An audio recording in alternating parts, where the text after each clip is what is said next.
about time. We finally have some good Duke basketball recruiting news. Visits have been scheduled. August is here. Basketball season getting that much closer. And hopefully that means a couple of players wanting to join the Brotherhood.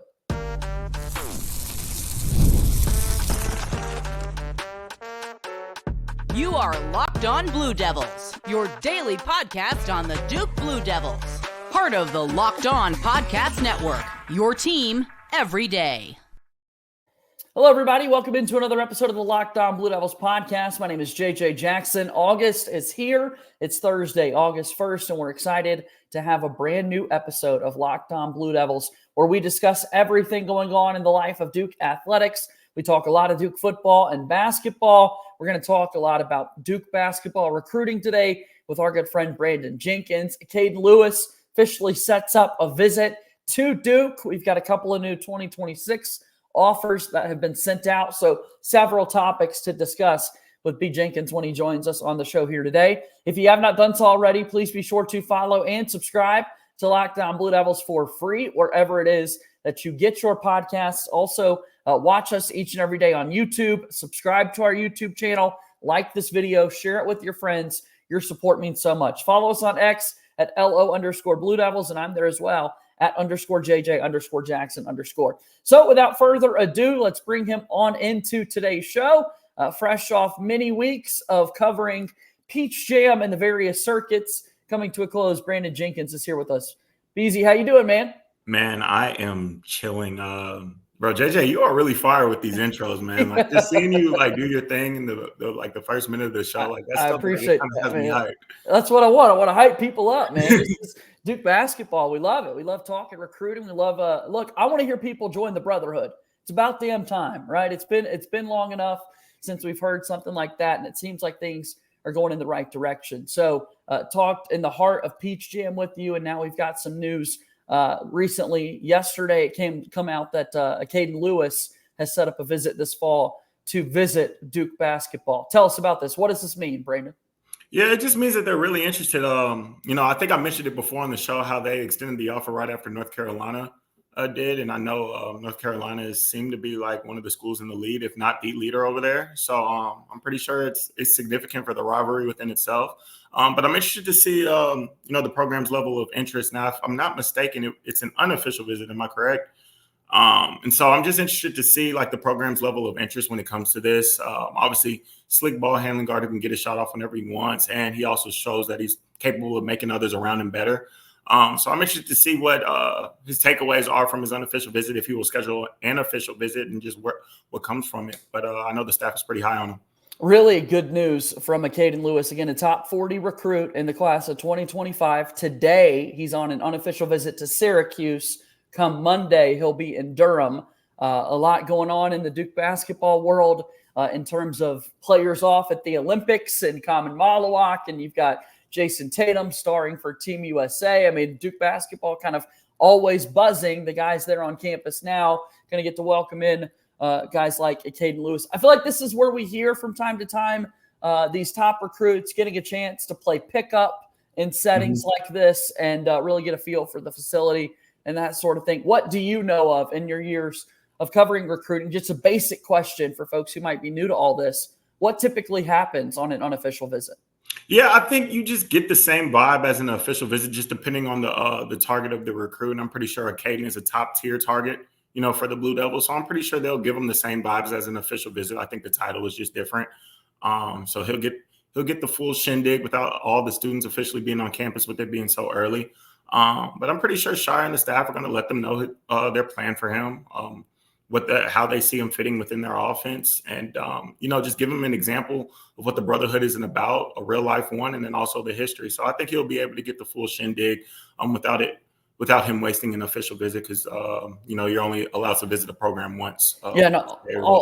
All the NCAA rules that go into what exactly we can do on official visit versus unofficial and that sort of thing. Once again, Acaden Lewis, left-handed, which I love as a lefty myself. Tell us a little bit more about his game.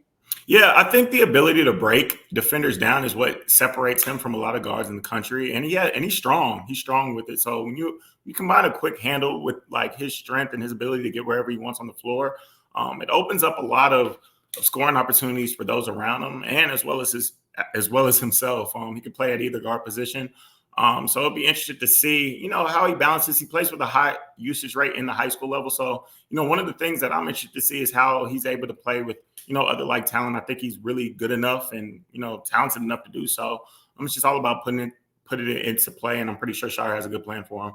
Acaden Lewis will have his 5th unofficial visit to Duke, not five times to Duke, but 5th out of the schools in his top 8. He's already visited North Carolina, Kentucky, and UConn, Syracuse later today, and then Duke coming up on Monday. Again, 6'3" out of the D.C. area. Duke's had a good run as of late there in the DMV area. Really, you look back in the history books with the players that have come from that area, not only to Duke, but just across the basketball world. North Carolina, we love claiming to be the hoop state. But I got to be honest, Brandon, there are a lot of really good basketball players that come out of the D.C. area. Yeah, no, it's crazy because, Team Takeover, always in the mix to win Peach Jams, no matter what age group it is. And, yeah, man, if you just think about the history of the players that have played in the league, I think there was, a big documentary on it, consisting of Michael Beasley, Kevin Durant. Duke has Darren Harris on their roster. Jeremy Roach had a successful 4 years over there. So, Quinn Cook, you know what I'm saying? So, it just goes on and on and on. So, yeah, I think they're trying to keep those ties alive. And why not when there's so much talent to come out of that area? Yeah, I'm thinking about Nolan Smith, Quinn Cook, all those guys that you just mentioned there with their great runs for the Blue Devils. All right, let's go ahead and we'll take our first break here on the show today. When we come back, we will talk a little more Duke recruiting with our guy, Brandon Jenkins, on today's show. Locked On Blue Devils here today, brought to you by our friends over at eBay Motors. That's right, eBay Motors is excellent. Passion, drive, and patience. The formula for winning championships is also what keeps your ride or die alive. eBay Motors has everything that you need to maintain your vehicle and level it up to peak performance. Superchargers, roof racks, exhaust kits, LED headlights, and more. Whether you're into speed, power, or style, eBay Motors has you covered. With over 122 million parts for your number one ride or die, you'll always find exactly what you're looking for. And with the eBay Guaranteed Fit, your part is guaranteed to fit your ride every time, or you're getting your money back. Because with eBay Motors, you're burning rubber, not cash. With all the parts you need at the prices you want, it's easy to make your car the MVP and bring home huge wins. Keep your ride or die alive at ebaymotors.com. Eligible items only, exclusions apply. eBay Guaranteed Fit is only available to U.S. customers. This is a Thursday episode of Locked On Blue Devils. I'm JJ Jackson.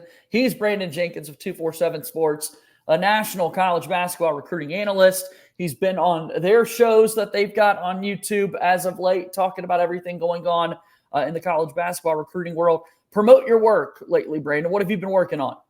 Yeah, absolutely. Well, now it's list cutting season. So I want to give a special shout out to Deshaun London and Travis Branham. They've been really, taking care of that for us, hitting up all the top high school players in the country to, keep our subscribers updated on who's cutting their lists and where things are dwindling down within their recruitment.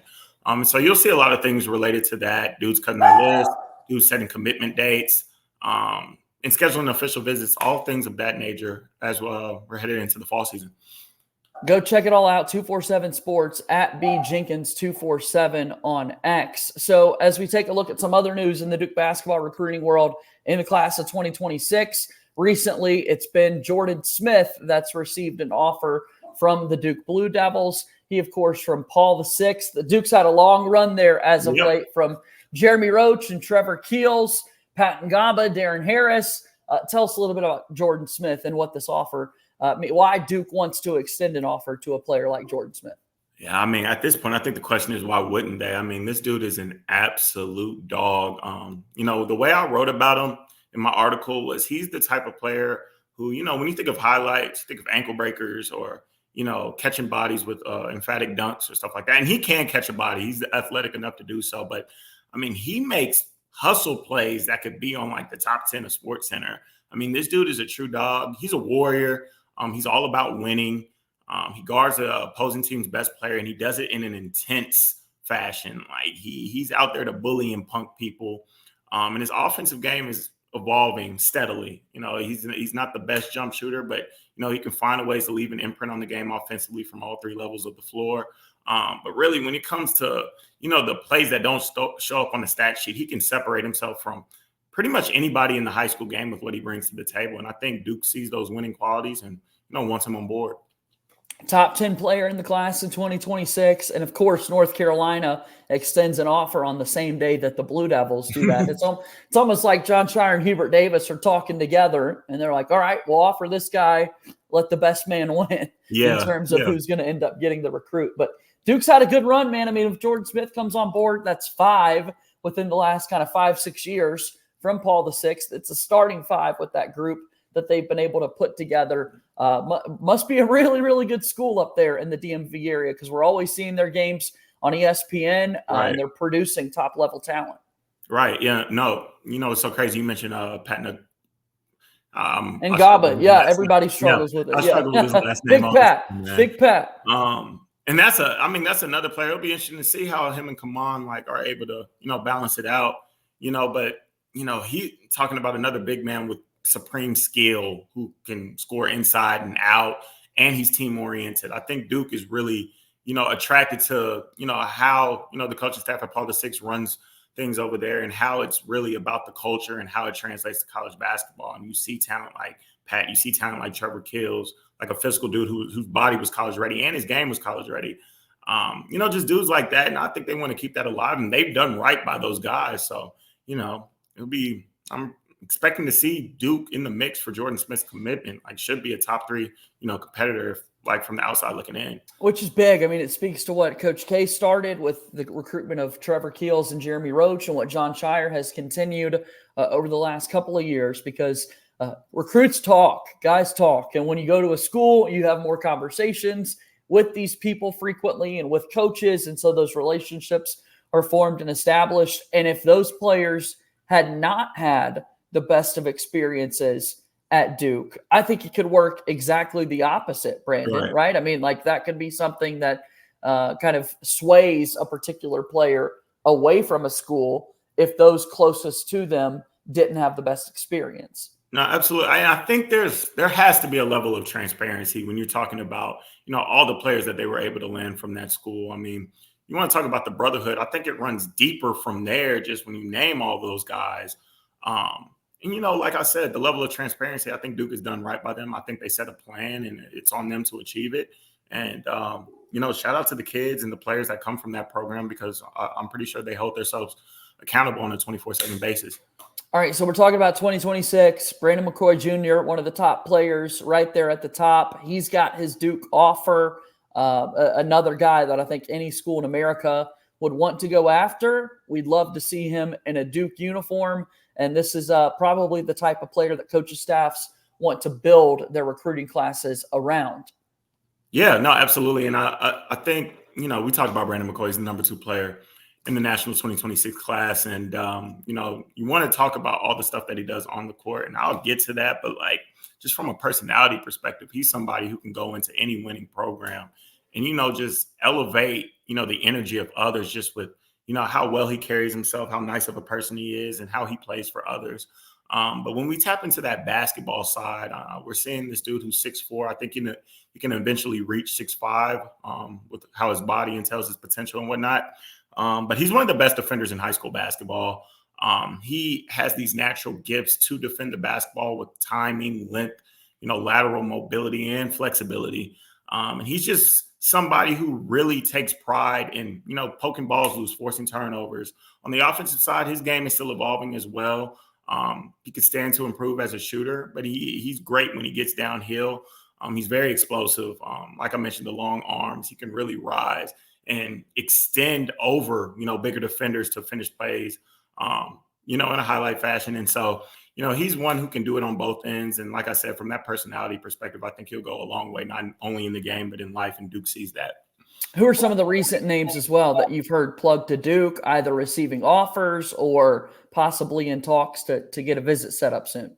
Yeah, man, they're trying to make life hard on me. Miikka Muurinen. Yeah. I hope I pronounced these pronunciations. Yeah. Yeah, they're trying to make life hard on me, but the offer was well deserved. I mean, he had one of the best peach jams out of anybody in his class, leading Brad Billey to an E16, peach jam championship. And this is a dude who's pushing 6'11", who shoots a pretty basketball. I think that's his calling card, his ability to stretch the floor from the 4-man position. And it's just a natural confidence stroke that he has. He shoots it with great rotation. It's a softball. Defensively, he has some limitations, but, they're not recruiting him for that. They're recruiting him to stretch the floor, and I think he'll be able to do that. And, provide as a valuable, forward that can be a kick-out option or, somebody who can, hit threes on a reliable basis. So I think that fits the Duke mold to a T. Yeah, Miikka Muurinen, by way of Finland, has played at Sunrise Christian in Kansas, where the likes of Mark Mitchell played before his 2 seasons at Duke, and now he's going to go play at Compass Prep there in Arizona. I started watching his highlights after you mentioned him on our last show, and then see the number or the offer get extended. And Brandon, that's absolutely somebody that I would love to see in a Duke uniform, kind of those bigger players that have the ability to step it out and shoot. I think there's a particular swagger and kind of I'm better than you demeanor in a positive way that Miikka puts out there on the floor. And yeah, totally somebody I think that the Blue Devils should try and get. And I see why the offer was sent. It's well-deserved. Yeah, for sure. No, it's crazy. He's came a long way in such a short time because I think he first came onto the scene, like to say fall of last year. He arrived at Sunrise, and I'm pretty sure it took a minute for him to pick things up in terms of adjusting to, the speed of the game, in this country and whatnot. But it seems like he's found his stride. He's found, confidence within it. So it'll be interesting to see how he builds off of what was a successful into the grassroots season. You and I are getting older and older each and every year, Brandon. That's the obvious. But I start to look at these offer sheets and I see players like Miikka Muurinen, born in the year 2007. And it's just like, man, where are we? That's what I'm saying. I mean wow. I was 9 years old. Like I vividly remember life. Yeah. And so like when I'm chopping it up with these kids and still trying to act young, even though 26, Yeah. I'm always one day closer to 30. And so like, even though when I'm chopping it up with these kids and I look at their birth year, I'm like, man, like I remember exactly what I was doing on the day you were born. Probably, right. You know what I mean? Like I was doing something like I just crazy living life. It's nuts. Crazy. Oh man. All right. Well, we've got a couple of more things that we want to talk about with our guy Brandon Jenkins while he's here with us, and we will continue and wrap up that conversation after we take one more timeout here today on Locked On Blue Devils. All right, Locked On Blue Devils is brought to you by our friends over at Gametime, the best place to get your tickets. Gametime now is an authorized ticket marketplace of Major League Baseball, which makes getting tickets faster and easier. Prices on the Gametime app actually go down the closer that it gets to first pitch.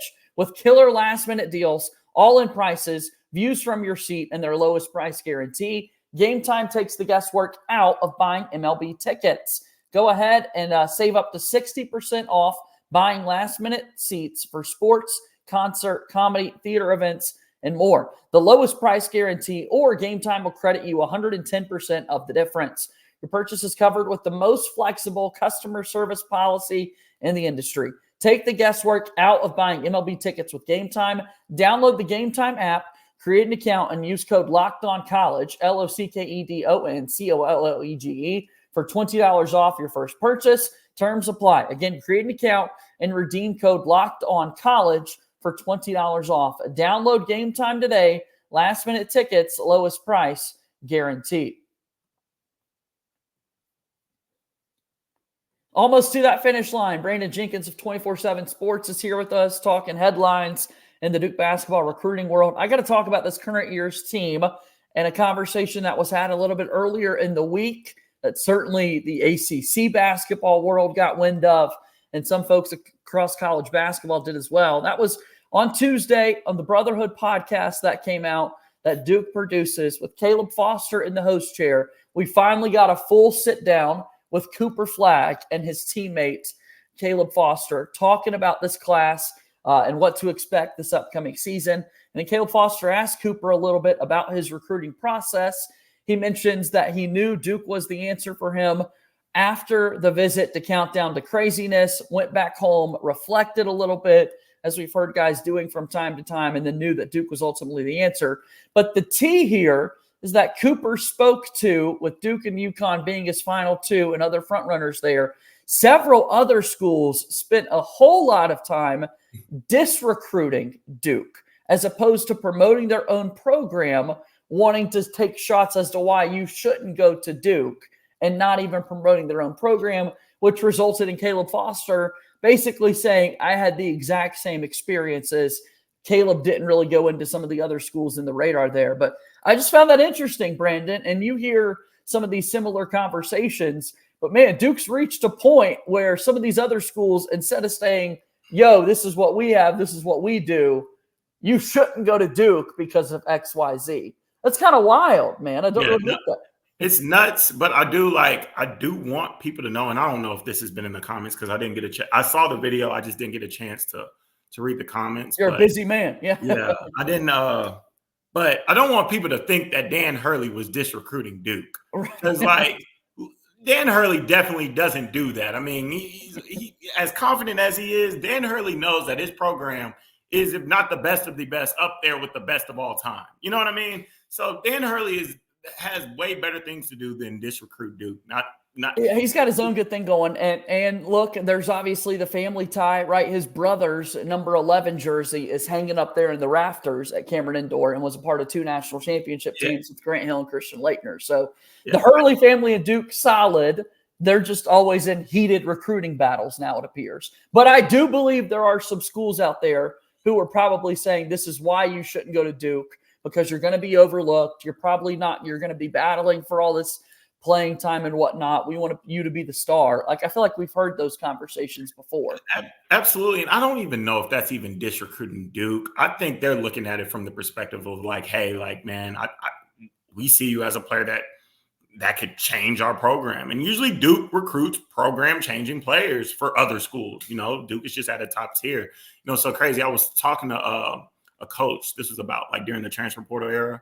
And I was like, yo, if you go to a blue blood, like a Kansas, Kentucky, or a Duke, UConn, Indiana or whatever, a blue blood program, you have the leverage to no matter how your career goes, and let's just say it goes bad if you don't play, you still have enough leverage to transfer down to a high major. Yeah. You know what I mean? Because those blue bloods are at that higher level of a tier. And so, I don't think that, some people may just be out there blatantly disrecruiting Duke. I don't want to count that out because, I wasn't in there with them talks. But also I think programs are looking at it from an experience of hey, man, we'll play you right away. I don't know if they will. Right. And it could be valid. Who knows? But, yeah, man. I mean, it just happens. It's all about pride, and you have to have confidence in what you're selling to these kids when you're recruiting them. So the last 3 weeks, Caleb Foster has interviewed Sion James, Malik Brown, and Cooper Flagg, and they've been asked who's stood out the most so far in practice. And everybody is talking about Con Knippel, the type of player he's going to be. And so many dudes are talking about now there's first-round draft buzz possibly for this guy after what would just be 1 season at Duke. I don't want to go that far just yet. I want to see this guy play basketball for the Duke Blue Devils. But everybody talking about they're surprised in practice by his athleticism that he's displaying, doesn't take any plays off. Cooper, of course, talking about that 3-point shooting ability. And this is a guy that you were high on, Brandon. I remembered in our conversations when Duke was able to get his commitment that Duke entered the picture late, but when they entered his recruiting picture, it was pretty much over from there. Yeah, absolutely. And I haven't even checked in on those interviews, but, just hearing talks with people around the staff, people around the program, apparently he's been really killing it in practice. And it doesn't really surprise me just because his game, he can fill a role, star in it, and not make mistakes in that role. And I think he's proven that throughout his high school career. Very fundamentally sound. And I'm pretty sure those players are surprised about how much he can get done without, dribbling the basketball. He scores without wasted motion. I think he's just, somebody who really can play in structure and thrive in it. And I think that's why you're seeing, I think the NBA is a league where, it values shooting. Con Knippel doesn't miss shots. Yeah. And he doesn't require his dribbles to get his shot off. So, he serves a great purpose. And I think they're blown away from having him as an X factor within their roster. Love the updates we got today. Acaden Lewis setting the visit on Monday, an unofficial visit to Duke. A couple of guys in the class of 2026 getting their Duke offers. Hopefully we get some commitments down the line here soon as August has arrived. And Brandon, we're going to continue to watch USA basketball as well.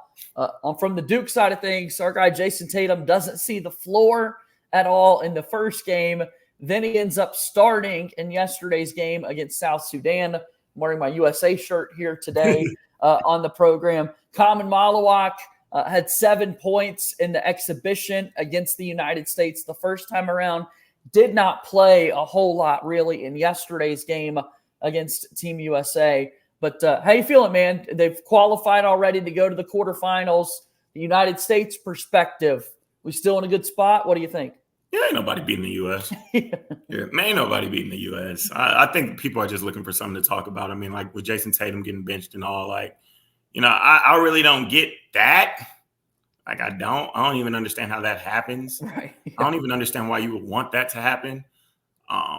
Because what good does that do for anybody? But yeah, man, USA is winning it all, no matter what TMZ drama comes out of it. Joel Embiid didn't play yesterday. He didn't even. Now it went from Tatum to Embiid being the guys who are not. It's kind of strange. I guess Steve Kerr thinks I think he's trying to channel into his inner Phil Jackson to get motivated. I don't know what they got going on over there.